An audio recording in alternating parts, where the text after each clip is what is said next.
ఈ గుమ్మంలో అడుగుపెట్టే అర్హత నాకు లేదని తెలుసు. అయినా ఈ ఇంటి పరువు మర్యాదలను మంట కలిపిన వాళ్ళని వదిలిపెట్టడం నాకు ఇష్టం లేదు. అందుకే కేసు రాయించుకొచ్చాను. దీని మీద మీరు ఒక్క సంతకం చేస్తే పోయిన నా మనవరాలు తిరిగి బతుకుతుందా? నేను వెళ్ళి భాస్కర్రావు కాళ్ళ మీద పడి నిరసన చెప్తానమ్మా. అక్కర్లేదు, అతన్ని వచ్చిన దాన్ని వెళ్ళమని చెప్పండి. నీ కోపం వస్తుందని నాకు తెలుసు నాయుడు, కానీ నా కూతురు భవిష్యత్తు. ఇదంతా మీ మూలంగానే జరిగింది. మీరేగా మా అమ్మకు అక్కకు మీ కూతుర్ని నే పాడు చేసినట్టు చెప్పింది. నా కూతురు అన్నమాటే నేను అన్నాను. ఒకవేళ నా కూతురు అన్నమాట అబద్ధమైతే దానికి ఇంటి కోడలయ్యే అర్హతే లేదు. అంగీకరించిన పెళ్లి వద్దనడం మా కుటుంబ సాంప్రదాయం కాదు.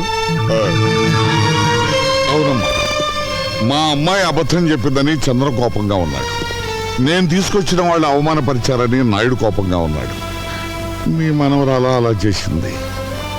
అందుకని కనీసం ఒక 6 నెలలైనా ఈ పెళ్లి వాయిదా వేస్తే. ఎక్కడి నుంచి చంద్రం?